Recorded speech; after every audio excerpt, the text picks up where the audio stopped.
오늘 말씀은 창세기 37장 29절에서 36절까지 말씀입니다. 아들을 위하여 애통하다라는 제목으로 함께 나누겠습니다. 오늘 말씀의 시작은 이렇습니다.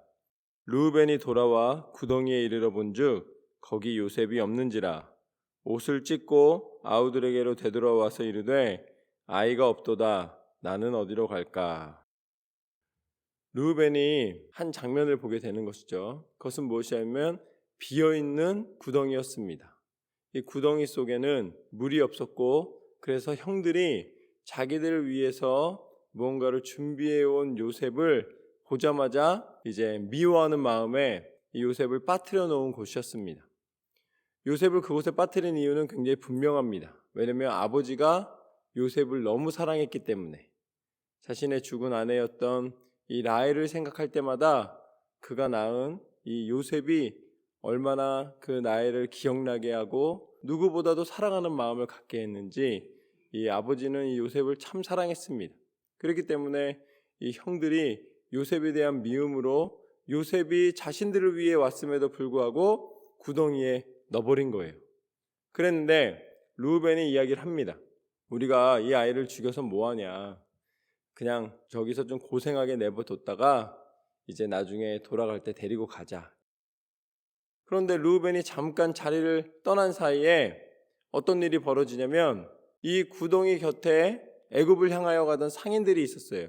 그런데 이 유다가 생각하기를 여기 구덩이에다 계속 내버려 두면은 짐승에게 잡혀 죽을 수도 있고 뭔가 위험한 일이 있을 수도 있으니까 형 르우벤은 내버려뒀다가 이제 데려갈 생각이었는데 유다는 그런 생각보다는 어차피 데려가도 미움받을 거 뻔하니까 그냥 팔아버리자고 이야기를 합니다. 채색 옷을 벗겨 넣어서 놓고 이 사람들에게 팔아버리자.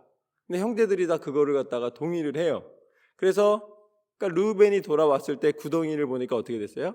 텅 비어있던 거죠. 왜냐면 요셉은 이미 팔렸기 때문에. 그리고 그 팔린 것을 보면서 르우벤은 옷을 찢습니다. 야, 이거 이제 우리 어떻게 하냐? 요셉이 없으니 보호하지 못한 책임이 우리에게 오지 않겠느냐?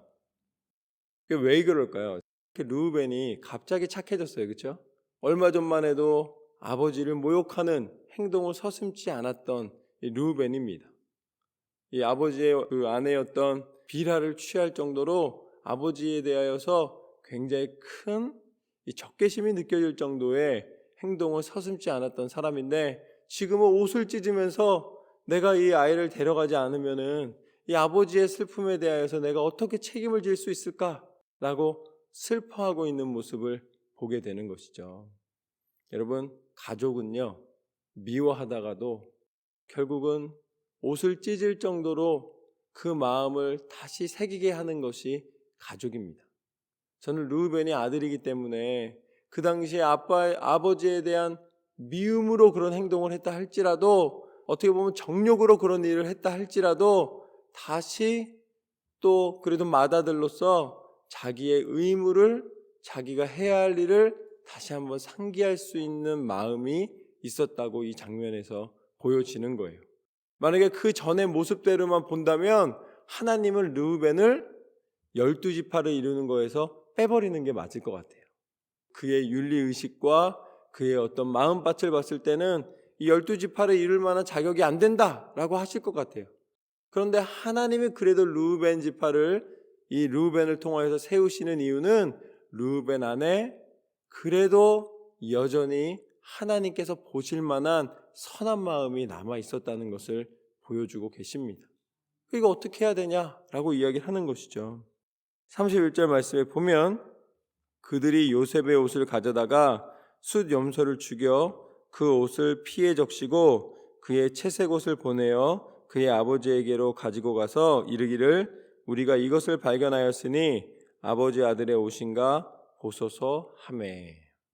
이제 모든 형제들이 다 동의한 거예요. 르우벤이 그런 마음을 가졌던, 유다가 그래도 살려놓자고 이야기를 했던, 결국은 또 형제들은 한 마음이 돼서 어떻게 됩니까?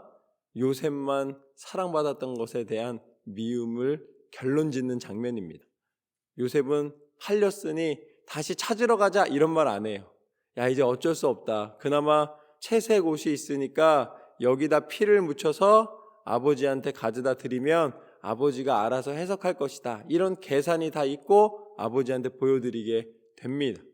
그리고 이 채색 옷에 피를 묻혀서 아버지에게 보여드린 것은 그 동생이 죽은 것이 아니라 짐승이 죽어서 흘린 피를 묻힌 것이기 때문에 죄책감보다는 이 아우를 떨쳐버렸다는 것에 대한 것으로 위안을 삼고자 합니다. 그렇지만 아버지에 대한 죄송한 마음은 있는 거예요. 그러니까 그 옷을 가져갔겠죠.